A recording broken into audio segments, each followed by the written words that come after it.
ନମସ୍କାର ସାଙ୍ଗମାନେ, ଜୟ ଜଗନ୍ନାଥ। ଆଜିର ଶୁଭ ସକାଳରେ ମୁଁ ବିଜୟଲକ୍ଷ୍ମୀ ବ୍ଲଗ୍ସରେ ଆପଣମାନଙ୍କୁ ସ୍ୱାଗତ ଜଣାଉଛି। ଆପଣମାନେ କିପରି ଅଛନ୍ତି? ଆଶା କରୁଛି ଆପଣମାନେ ଜଗନ୍ନାଥଙ୍କ କୃପାରୁ ନିଶ୍ଚିତ ଭାବରେ ଭଲରେ ଥିବେ। ମୁଁ ମଧ୍ୟ ଭଲରେ ଅଛି। ଚାଲନ୍ତୁ ଆଜି ଆରମ୍ଭ କରିବା ଆଜିର ଦିନଟିକୁ। ଫାଷ୍ଟ ତ ଶୋଇକି ଉଠିଲା ପରେ ମୁଁ ଆଜି ଟିକେ ଜଲ୍ଦି ଉଠି ଯାଇଥିଲି।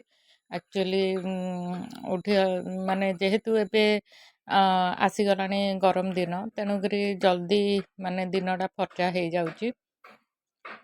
ଆଉ ମୁଁ ବର୍ତ୍ତମାନ ହେଲା ସେପଟେ ଝାଡ଼ୁ ଅଲରେଡ଼ି ମାରି ସାରିଥିଲି। ମାରି ସାରିକି ମୁଁ ସେପଟେ ଚାହା ବସେଇ ଦେଇଥିଲି। ବସେଇ ଦେଇକି ଏପଟେ ବାଲକୋନି ଝାଡ଼ୁ ମାରିଦେଲି। ମୁଁ ବର୍ତ୍ତମାନ ପଳେଇ ଆସେ ଝାଡ଼ୁ ମାରି ସାରିକି ମୁଣ୍ଡଟା କୁଣ୍ଡେଇ ପକାଏ। ମୁଣ୍ଡଟା କୁଣ୍ଡେଇ ଦେବା ଦ୍ୱାରା ମୋତେ ଟିକେ ଫ୍ରେଶ୍ ଲାଗେ। ଆଉ ଯାହା ହେଲେ ବି ସକାଳେ ମୁଣ୍ଡ କୁଣ୍ଡେଇ ଦେଲା ମାନେ ଆପଣଙ୍କର ଯେତିକି ଅଡ଼ୁଆ ବି ଥିବ ସିଏ ବି ମାନେ ଝଡ଼ିଯିବ। ମାନେ ମୁଣ୍ଡ ବହୁତ ହିଁ ହାଲକା ଲାଗେ। ଆଉ ଯଦି ପଛରେ ମୁଣ୍ଡ କୁଣ୍ଡେଇଲା ବେଳକୁ ସେ ମୁଣ୍ଡ ଭାରି ଭାରି ହିଁ ଲାଗିବ। ଆଉ ଭାରି ଭାରି ଲାଗିଲା ଫଳରେ ମାନେ କିଛି ଗୋଟେ କାମ କଲା ବେଳକୁ କେମିତି ଗୋଟେ ଲାଗେ। ତେଣୁ ମୁଣ୍ଡ କୁଣ୍ଡେଇ ଦେଲା ମାନେ ଜଟ ଛାଡ଼ିଗଲା ଆପଣଙ୍କର, ତାପରେ ଆପଣ ଯାହା ମାନେ ମୁଣ୍ଡ ହାଲକା ହେଲା ମାନେ ସବୁ କାମ ଅଟୋମେଟିକ୍ ହେଇଯିବ। ଯେହେତୁ ମୁଁ ଏକୁଟିଆ ଉଠିଥିଲି, ଝାଡ଼ୁ ବାଡ଼ୁ ମାରି ସାରିଥିଲି, ତେଣୁକରି ମୁଁ ମୋର ଏକୁଟିଆ ନିଜର କଫି ହେଲା ବନେଇଦେଲି। ବନେଇ ଦେଇକି ନେଇକି ପଳେଇ ଆସିଥିଲି ଏପଟ ବାଲକୋନିକୁ। ଆଉ ହଜବେଣ୍ଡ ଉଠି ନଥିଲେ, ସେଇଥିପାଇଁ ମୁଁ ତାଙ୍କର ଆଉ କିଛି ତାଙ୍କୁ ବି ଆଉ ଉଠେଇ ନଥିଲି। ମୁଁ କହିଲି ଥାଉ ଆଉ ଟିକେ ସକାଳ ହଉ, ସେ ବରଂ ରେଷ୍ଟ ନିଅନ୍ତୁ। ରେଷ୍ଟ ନେଲା ପରେ ସିଏ ଉଠିବେ, ସେତେବେଳକୁ ଆମେ ଚା ବନେଇବା। ଆଉ ତେଣୁକରି ମୁଁ ଆଗ ଯେହେତୁ ମୋର କାମଟା ଜଲ୍ଦି ସରିଗଲା, ମୋର ଜଲ୍ଦି ସରିଗଲା ମାନେ ମୁଁ ଚା ହଉ କି କଫି ହଉ ଯାହା ହେଲେ ବି ମୁଁ ପିଇଦିଏ। ଆଉ ପିଇ ସାରିଲା ବେଳକୁ ଏଇ ସମୟରେ ହିଁ ମୁଁ ଯାହା ଚିନ୍ତା କରେ ୟା ପରେ ମୁଁ କ'ଣ କରିବି। ମାନେ 8ଟାରୁ 9ଟା ଭିତରେ ମୋର କ'ଣ କାମ କରିବାର ଅଛି ତାକୁ ମୁଁ ଚିନ୍ତା କରେ। ଯଦି ଏଇ ଜିନିଷଟାକୁ ମୁଁ ବର୍ତ୍ତମାନ ମାଇଣ୍ଡ ସେଟ୍ ନ କରିପାରିବି, ତାହେଲେ ମୋର ଏପଟ ସେପଟ କାମ ହିଁ ବହୁତ ଡିଲେ ହେଇଯିବ। ଆଉ ତ ଲେଟ୍ ହେଲା ମାନେ ବହୁତ କିଛି ଅସୁବିଧା ହେଇଯାଏ। କାହିଁକିନା ଅଫିସ୍ ସିଏ ଯିବେ ମାନେ ତାଙ୍କୁ ଟାଇମ୍‌ରେ ଟିଫିନ୍ ବି ଦେବାକୁ ହେବ, ଏପଟେ ତାଙ୍କୁ ଖାଇବାକୁ ବି ଦେବାର ଅଛି। ଏଇ ହେଉଛି ଆମ ବାଲକୋନି। ଆମ ବାଲକୋନିରେ ଏଇସବୁ ଜିନିଷ ମାନେ ଏଇସବୁ ଗଛପତ୍ର ଲାଗିଛି ଆଉ। ମୁଁ ବର୍ତ୍ତମାନ ପଳେଇ ଆସିଥିଲି। ମୁଁ ଯେହେତୁ ଷ୍ଟିଚିଂ କରେ, ଜଣେ କଷ୍ଟମର ଦେଇଥିଲେ ଯେ ସେ ଆସିବେ ନେଇକି ଯିବେ ବୋଲିକି, ତେଣୁକରି ମୁଁ ତାଙ୍କର କହିଲେ ଆଗ କଟାକଟି କରିଦିଏ। ଆପଣଙ୍କୁ ତ ଆଗରୁ ବି ମୁଁ କହିଛି ଯେ ମୁଁ ଯେତେ ଜଲ୍ଦି ହୁଏ ମୁଁ କଟାକଟି କରିଦେଲେ ମୋତେ ଟିକେ ସୁବିଧା ହେଇଯାଏ। ଆଉ କଟାକଟି କରିଦେଇଥିଲେ କାହିଁକି ନା ମୁଁ ଯେକୌଣସି ମୁଭମେଣ୍ଟରେ ହେଲେ ବି ଜଣେ ମୋତେ କହିଲା ମାନେ ମୁଁ ସାଙ୍ଗେ ସାଙ୍ଗେ ଯେମିତି କରିପାରିବି। ମୁଁ ସେଇ ହିସାବରେ କାମଟିକୁ ମାନେ ପୂରଣ କରିଦିଏ। ଆଉ ତାପରେ ଏବେ ଯେହେତୁ ଫାଙ୍କା ଅଛି, ଏବେ ହେଇଛି 5ଟା 45। 5ଟା 45 ହେଇଛି ଯେତେବେଳକୁ ମୁଁ କହିଲି କି ନାଇଁ ମୁଁ କାମଧନ୍ଦା କରିଦିଏ। ମାନେ କଟାକଟି କରିକି ରେଡ଼ି କରିଦିଏ। ଆଉ ୟା ପରେ ଟିକେ ଟିକେ ଖରା ହେଲା ବେଳକୁ ନିଜକୁ ବି ଟିକେ ଟିକେ ଅଳସୁଆ ହିଁ ଲାଗେ। ତେଣୁକରି ଏଇ ସମୟଟାକୁ ଏଇଭଳିଆ ମୁଁ ମ୍ୟାନେଜ୍ କରେ। ଆପଣମାନେ ଯଦି ଆପଣଙ୍କ ସମୟକୁ ଏଇପରି ଭାବରେ ମ୍ୟାନେଜ୍ କରିବେ, ତ ଆପଣଙ୍କର ବି ଜଲ୍ଦି ଜଲ୍ଦି କାମ ହିଁ ସରିଯିବ। ଆପଣ ନିଜେ ବି ଜାଣି ବି ପାରିବେନି। ମୋର ଷ୍ଟିଚିଂ କାମ ଆଉ ଘର କାମ ଏମିତି ସବୁ କଲାବେଳକୁ ମୋତେ ଏଇ ହିସାବରେ ମେକଅପ୍ କରିବା ପାଇଁ ହୁଏ। କାହିଁକିନା ଏଗୁଡ଼ା କାଟିବା ପାଇଁ ବି ଆପଣଙ୍କୁ ଟିକେ ମାଇଣ୍ଡ ସେଟ୍ ଦରକାର। ଏଥିରେ ଭାଗ ମାପ ହେଇକି କେତେ କ'ଣ ଜିନିଷ ହେଉଛି। ତେଣୁକରି ଏଇସବୁ ଜିନିଷ କାଟିବା ପାଇଁ ଟିକେ ଟାଇମ୍ ଦରକାର। ଆଉ ମୁଁ ସେଇ ହିସାବରେ କଟାକଟି କରିକି ମାନେ ସକାଳୁଆ କଟାକଟି କରିକି ରଖିଦିଏ। ନହେଲେ କେତେବେଳେ ଯଦି ଭାତ ରୋଷେଇ କରୁଥାଏ, ତାହେଲେ ସେ ସମୟରେ ହେଲା ଭାତ ବସିଥାଏ। ତେଣୁକରି ମୁଁ ଏପଟେ କାମଟା ସାରିଦିଏ। ଯେହେତୁ ଏବେ ହଜବେଣ୍ଡ ପ୍ରାୟ ମାନେ ରୁଟି ନେଇକି ଆଉ ଖାଇକି ବି ଯାଉଛନ୍ତି, ତେଣୁକରି ମୁଁ ରୁଟି ବନେଇବାରେ ମୋର ଟାଇମ୍ ଯାଉଛି। ନହେଲେ ମୁଁ ଆଗରୁ ଏଇଆ କରିଥିଲି ଯେ ଭାତ ଗୋଟେ ପଟେ ବସେଇ ଦେଇଥାଏ, ଡାଲି ଗୋଟେ ପଟେ ବସେଇ ଦିଏ। ଆଉ ସେତେବେଳେ ମୁଁ ସାଙ୍ଗେ ସାଙ୍ଗେ ଯାହା ପନିପରିବା ହେଲା ଆଣିଥାନ୍ତି, ସେ ସବୁକୁ ମୁଁ ମାନେ କଟାକଟି କରିକି ରେଡ଼ି କରିକି ରଖିଦିଏ। ରଖିଦେଲା ପରେ ଯେତେବେଳେ ସେପଟେ ସିଟି ମାରିଲା ତ ସାଙ୍ଗେ ସାଙ୍ଗେ ଯାଇକି କଡ଼େଇ ବସେଇ ଦେଇକି ବି କାମ କରିପାରେ। ନହେଲେ ବେଳେବେଳେ ଏମିତି ବି ମୁଁ କରେ ଯେ ଭାତ ବସିଥିବ ତାପରେ ଡାଲି ଗୋଟେରେ ବସିଲା ତ ଭଜା ଗୋଟେରେ ମୁଁ ବସେଇ ଦିଏ। ତ ଡାଲିଟା ତ ସିଟି ମାରିଲା ବନ୍ଦ କରିଦେଲି। ତାପରେ ଭଜା ହଉ କି ତରକାରୀ ହଉ ତରକାରୀ ଡାଲି କଲେ ମୁଁ ଭଜା ହିଁ କରେ। ଭଜା ଏମିତିକି ଶାଗ ଭଜା ହେଲା କି ଅନ୍ୟାନ୍ୟ ଭଜା ହେଲା। ଆଉ ମସଲା ମସଲି କଲା ମାନେ ବି କେବେ କେମିତି ଡାଲି କରେ ନହେଲା ନାହିଁ ମୁଁ ଝୋଳ କରିଦିଏ। ବାସ୍ ସେତିକି। କାହିଁକିନା ଆକ୍ଚୁଆଲି ମୁଁ ଯଦି ସବୁ ପ୍ରକାର ମାନେ ବନେଇବାକୁ ଯିବି ତାହେଲେ ମୋତେ ସେତିକି ସମୟ ବି ଦରକାର। ଆଉ ସେତିକି ସମୟ ଭିତରେ ମୁଁ ଯଦି ଇଏ କାମ ବି ରେଡ଼ି ନ କରିଥିବି ତାହେଲେ ଦିନ 10ଟା ହଉ ହଉ ମୁଁ ଯଦି ହୁଏ ତ ମାନେ ସାଙ୍ଗେ ସାଙ୍ଗେ ବସି ପଡ଼େ ତ ମୁଁ ସିଲେଇ କରିଦିଏ। ଯଦି ସେତେବେଳକୁ କିଏ ଜଣେ 2 ଜଣ ସପୋଜ୍ ଯିବା ଆସିବା କରିବେ ଯାହେଲେ ତାଙ୍କ ସାଙ୍ଗରେ ଟିକେ କଥା ହଉ ହଉ 11ଟା କି 12ଟା ହେଇଯିବ। ତ ସେତିକି ଭିତରେ ଆଉ ଏତେଟା କାମ କରିବା ପାଇଁ ଇଚ୍ଛା ହୁଏନି। ମାନେ ସେ ସମୟଟା ହେଉଛି କାମ କରିବା ସମୟ ହେଉଛି ମାନେ 9:30ରୁ 11ଟା 12ଟା ଭିତରେ।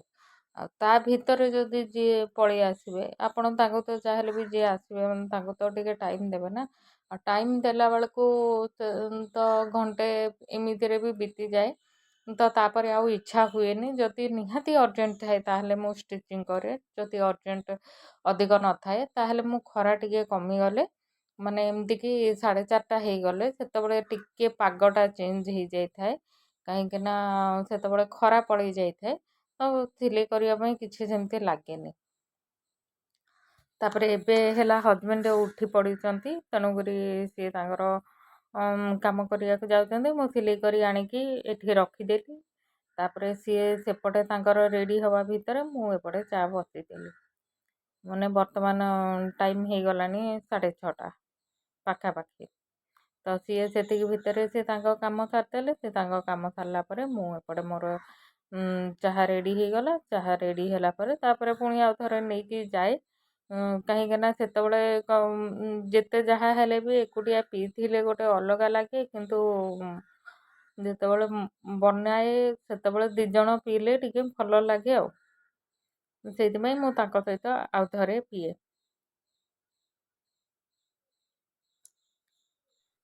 ଏମିତି ଭାବରେ ମୋର ସକାଳ ସମୟଟା ହିଁ କଟିଯାଏ। ଯଦି ମୁଁ କାମ ପରେ କାମ କରୁଥାଏ ତାହେଲେ ମୋତେ ଜଣାପଡ଼େନି। ଆଉ ଯଦି ଟିକେ ମାନେ ଢିଲା ମାରିଦେଲି କି ମୋବାଇଲ୍ ଦେଖିଦେଲି କି ଟିକେ ବସିଗଲି ତାହେଲେ ମୋର ଟାଇମ୍‌ଟା ଏମିତି ହିଁ କଟିଯାଏ। ତ ଆଜି ଯେହେତୁ ନନଭେଜ୍ ବାର ତେଣୁକରି ସେ ଚିକେନ୍ ଧରିକି ଆସିଥିଲେ। ଚିକେନ୍ ଧରିକି ଆସିଥିଲେ ବେଳକୁ ମୁଁ ସେଠୁ ସାଙ୍ଗେ ସାଙ୍ଗେ ହେଲା ଅଟା ଦଳିଦେଲି। ତାପରେ ମୁଁ କହିଲି ମସଲା ମସଲି ଯଦି ମୁଁ ରେଡ଼ି କରିକି ଆଗ ମାନେ ଜିନିଷ ଆଗର ରେଡ଼ି କରିଦେଲି। ଯେମିତିକି ମସଲା ପାଇଁ ପିଆଜ, ରସୁଣ, ଅଦା ହେଲା ସେଇ ଟାଇପ୍‌ର ମୁଁ ରେଡ଼ି କରିକି ରଖିଦେଲି। ଏମିତିକି ରୁଟି ତ ଆପଣଙ୍କୁ ମୁଁ ଦେଖେଇଛି ଯେ ନାଇଁ ମୁଁ ଦଳି ଦିଏ। ଦଳି ସାରିଲା ପରେ ମୁଁ ରୁଟି ହେଲା ବେଲେ। ସବୁଗୁଡ଼ା ବେଲି ସାରିଲେ ମୁଁ ଏକାଥରେ ଗୋଟେ ପରେ ଗୋଟେ ସେକିଦିଏ। କାହିଁକିନା ମୋତେ ଏମିତି ହିଁ ସୁବିଧା ହୁଏ। ଆଉ ମୁଁ ଯେହେତୁ ହାଲକାରେ କାମ କରୁଛି ଯଦି ମୁଁ ସେମିତି ଆହୁରି ବେଶୀ କେହି ଅଛନ୍ତି। ବେଶୀ କେହି ହେଲେ ବି ପ୍ରାୟ ମୁଁ ଏକାଥରେ ହିଁ ବେଲି ଦିଏ। ବେଲି ଦେଇକି ସେକିଦିଏ। ସେକିକି ତାପରେ ରଖିଦିଏ। ତ ସେପଟେ ତାପରେ ମୋର ରେଡ଼ି ହେଇଯାଏ ଆଉ। ଏମିତିକା ମୁଁ କରିକି ମୋ ଟାଇମ୍‌ଟାକୁ ମାନେ ମେକଅପ୍ କରେ। ଆଉ ଯେହେତୁ ମୁଁ ମସଲା ମସଲି ବି ରେଡ଼ି କରିନଥିଲି ତେଣୁକରି ମୁଁ କହିଲି ମସଲା ରେଡ଼ି କରିବାକୁ ବର୍ତ୍ତମାନ ତାକୁ ସିଝେଇବି ମାନେ ମସଲା କଷିବି ତାପରେ ଚିକେନ୍ ପକେଇବି ହେଲା ବେଳକୁ ଟିକେ ଟାଇମ୍ ଲାଗିବ। କିନ୍ତୁ ହଜବେଣ୍ଡ ଯେତେବେଳେ ଚିକେନ୍ ଆଣିଥିଲେ ସେତେବେଳେ ସିଏ ତାକୁ ଧୋଇ ଧୁଆ ଦେଇକି ପୁରା ଲୁଣ, ହଳଦୀ ଆଉ ଲଙ୍କାଗୁଣ୍ଡ ଏମିତି ମିଶେଇକି ଗୋଳେଇକି ହିଁ ରଖିଦେଇଥିଲେ। ତ ସିଏ ସେମିତିକା ରଖା ଥିଲା। ତ ତାପରେ ସେଠୁ ମୁଁ କହିଲି ମାନେ ତାକୁ ତେଲ କଡ଼େଇରେ ଯେହେତୁ ଅଳ୍ପ ଟିକେ ତେଲ ଥିଲା କାହିଁକିନା ମୁଁ ତା ପୂର୍ବ ଦିନ ପାମ୍ପଡ଼ ଛାଣିଥିଲି। ତ ତେଲ ଯେହେତୁ ଥିଲା ମୁଁ ସେତେବେଳେ କହିଲି ତେଲରେ କିଛି ସମୟ ଭାଜିଦେଲେ ମାନେ ଏ ଯେଉଁ ଚିକେନ୍‌ଟା କିଛି ସମୟ ଭାଜିବା ଭିତରେ ସେ ଟିକେ ଫ୍ରାଏ ହେଇଯାଇଥିବ ଭଲ ଭାବରେ। ଆଉ ତେଣୁ ମୁଁ ତାପରେ ମସଲାଟା ଗ୍ରାଇଣ୍ଡିଙ୍ଗ କରିଦେଲି ରେଡ଼ି କରିକି। ସେତିକି ଭିତରେ ମୋର ଅଳ୍ପ ସିଝି ଯାଇଛି। ତାପରେ ମସଲା ଦେଇଦେଲି। ମସଲା ଦେଇକି ମୁଁ ତାପରେ କଷିବାରେ ଲାଗି ପଡ଼ିଲି। ଆଉ ମୁଁ ଯେତେବେଳେ ଗ୍ରାଇଣ୍ଡିଙ୍ଗ କାମଟା ବି ସାରିଦିଏ ମୁଁ ସେତେବେଳେ ଏକାଥରେ ଗ୍ରାଇଣ୍ଡରଟା ବି ପୋଛାପୋଛି କରିକି ରଖିଦେଇକି ମୁଁ ତାକୁ ଖୋଳ ଭିତରେ ହିଁ ପୂରେଇ ଦିଏ। କାହିଁକିନା ମୁଁ ଗ୍ରାଇଣ୍ଡରଟା ବାହାରେ ଆଉ ରଖେନି। ଯେହେତୁ ଆମର ରୁମ୍ ଛୋଟ ଛୋଟ ଅଛି ତେଣୁକରି ମୋତେ ତାକୁ ମାନେ ପୁଣି ଆଉ ଥରେ ଖୋଳ ଭିତରେ ହିଁ ପୂରେଇକି ରଖିବାକୁ ପଡ଼େ। ତେଣୁ ମୁଁ ତା ଭିତରେ ପୂରେଇକି ରଖିଦିଏ ଆଉ। ଆଉ ଲୁଣ ତ ଆଗରୁ ଗୋଳା ହେଇଥିଲା ତଥାପି ମୁଁ ଆଉ ଟିକେ ଦେଇକି ତାକୁ କଷି ଦଉଛି। ତାପରେ ଏମିତି ହେଇକି ମାନେ ତରକାରୀ ବି ମୋର ଏଇ ଭିତରେ ଏପଟେ କାମ ବି ଚାଲିଥାଏ ସେପଟେ ବି ମୁଁ ଯାଉଥାଏ ଆଉ ଟିକେ ଟିକେ ଯାହା କାମ ସେପଟର ଥାଏ ସେଗୁଡ଼ା ବି କରିଦିଏ। ସେଇ ଭିତରେ ଭିତରେ ହିଁ ସବୁ କାମ କରେ। ଆଉ ଯେମିତି ଆପଣ ଟାଇମ୍‌ଟାକୁ ଆପଣ ନିଜ ହାତରେ ନିଜେ ଚଲେଇ ପାରିବେ। କାହିଁକିନା ମୁଁ ବର୍ତ୍ତମାନ ଯେହେତୁ ମୋ କାମ ପାଇଁ ମୁଁ ଏକୁଟିଆ ଅଛି ତେଣୁକରି ମୁଁ ଚିନ୍ତା କରୁଛି କି ମୋ କାମଟା କେମିତି ମୁଁ ନିଜେ ମେକଅପ୍ କରିପାରିବି। ମୁଁ ସେଇ ହିସାବରେ ମୁଁ କାମଟାକୁ କରେ। ଆଉ ମୁଁ ଯଦି ମାନେ କାମ ନିଜେ ଢିଲା କରିବି ତାହେଲେ ନିଜର ହିଁ ଢିଲା ହୁଏ।